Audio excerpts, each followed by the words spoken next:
नमस्कार मित्रों, संसार मानस पर आप सभी लोगों का बहुत बहुत स्वागत है। आज सोमवार है और आज का दिन भगवान शिव को समर्पित है।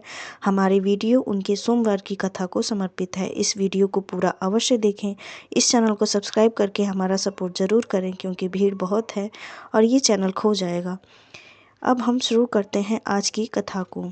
एक बहुत धनवान साहूकार था, उसके कोई पुत्र नहीं था। इसी चिंता में रात दिन रहता था। अतः वह पुत्र की कामना से प्रति सोमवार को शिव जी का व्रत और पूजन किया करता था। शाम को शिव मंदिर में जाकर दीपक जलाया करता था। एक दिन उसके इस भक्ति भाव को देखकर पार्वती जी ने शिव जी से कहा, नाथ, यह साहूकार आपका बहुत बड़ा भक्त है। आपका व्रत और पूजन बहुत श्रद्धा से करता है। इसकी इच्छा अवश्य ही पूरी करनी चाहिए। शिव जी ने कहा, प्रिय, यह संसार कर्म क्षेत्र है। देखो, किसान खेत में जैसा बीज बोता है वैसा ही फल काटता है। इस तरह जो जैसा कर्म करते हैं वैसा ही फल भोगते हैं। पार्वती जी ने आग्रह किया, जब यह आपका भक्त है और इसको किसी प्रकार का कोई दुख है तो उसको अवश्य ही दूर करना चाहिए, क्योंकि आप तो सदैव अपने भक्तों पर दयालु हैं। यदि आप ऐसा ना करेंगे तो मनुष्यों को आपकी सेवा करने और व्रत पूजन करने का क्या मन करेगा। यह सुन दयालु शिवजी बोले कि पार्वती, इसके भाग्य में कोई पुत्र नहीं है। इसी चिंता में यह अति दुखी रहता है, परंतु तुम्हारे आग्रह पर मैं इसको पुत्र की प्राप्ति का वर देता हूँ, परंतु वह पुत्र केवल 12 वर्ष तक ही जीवित रहेगा। इसके पश्चात वह मृत्यु को प्राप्त हो जाएगा। यह सब बातें वह साहूकार सुन रहा था।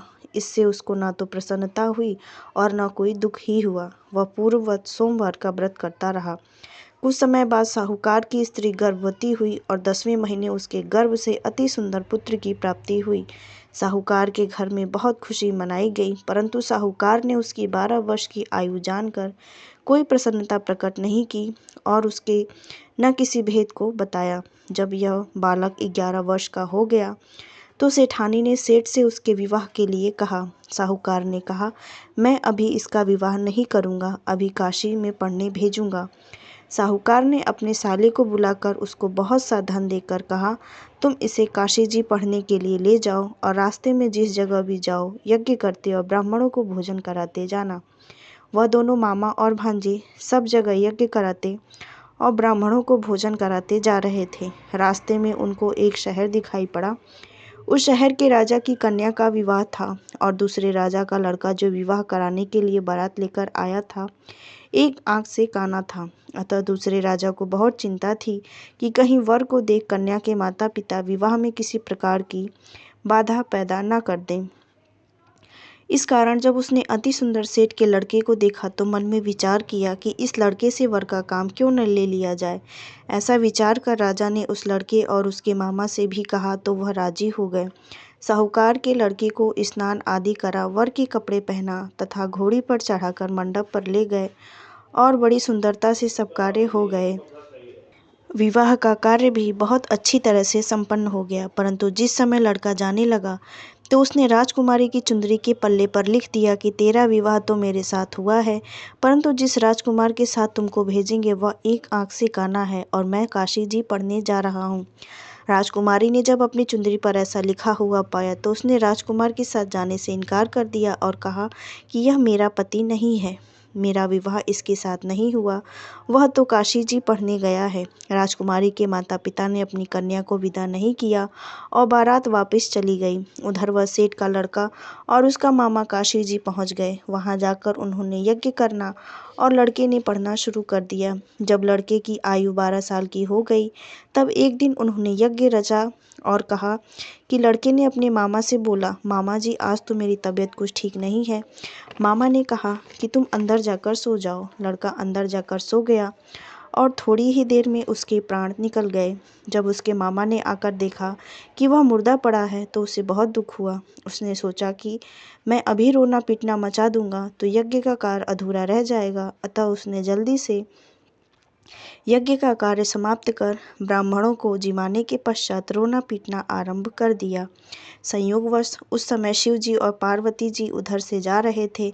जब उन्होंने जोर जोर से रोने की आवाज़ सुनी तो पार्वती जी शिव जी को आग्रह करके उसके पास ले गईं और ऐसे सुंदर लड़के को मरा हुआ देखकर कहने लगी, महाराज, यह तो वही सेठ का लड़का है जो आपके वरदान से उत्पन्न हुआ था। शिव जी बोले, पार्वती जी, इसकी आयु जितनी थी सो तो वह भोग चुका। पार्वती जी ने कहा, महाराज कृपा करके इस बालक को और आयु दो, नहीं तो इसके माता पिता तड़प तड़प कर मर जाएंगे। पार्वती जी के इस प्रकार बार बार आग्रह करने पर शिव जी ने उसको जीवन दान दे ही दिया। फिर शिव पार्वती जी कैलाश चले गए। तब वह दोनों मामा भांजे उसी प्रकार यज्ञ करते हुए अपने घर की तरफ चल पड़े और पुनः उसी शहर में आए जहाँ पर उस लड़के का विवाह संपन्न हुआ था। वहाँ पर आकर जब उन्होंने यज्ञ आरंभ किया तो लड़के के ससुर ने उसे पहचान लिया और अपने महल में ले जाकर उसकी बहुत खातिर की। बहुत सारा धन और दास दासियां देकर बड़े सत्कार के साथ अपनी लड़की और जमाई को विदा किया। जब वह अपने शहर में आए तो उसके मामा ने कहा कि मैं पहले घर जाकर खबर कर आता हूँ।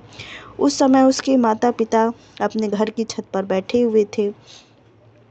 उन्होंने यह प्रण कर रखा था कि हमारा पुत्र सकुशल घर आया तो राजी खुशी नीचे आएंगे, अन्यथा यहीं से गिरकर अपने प्राण दे देंगे। इतने में लड़के के मामा ने उनको यह समाचार दिया कि उसका पुत्र आ गया है, परंतु उनको विश्वास नहीं आया। तब मामा ने शपथ पूर्वक कहा कि आपका पुत्र अपनी स्त्री तथा बहुत सा धन लेकर साथ में आया है।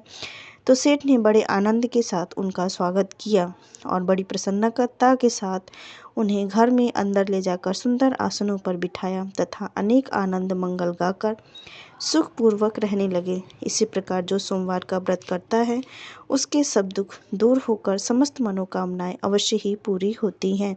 बोलो भगवान शिव की जय।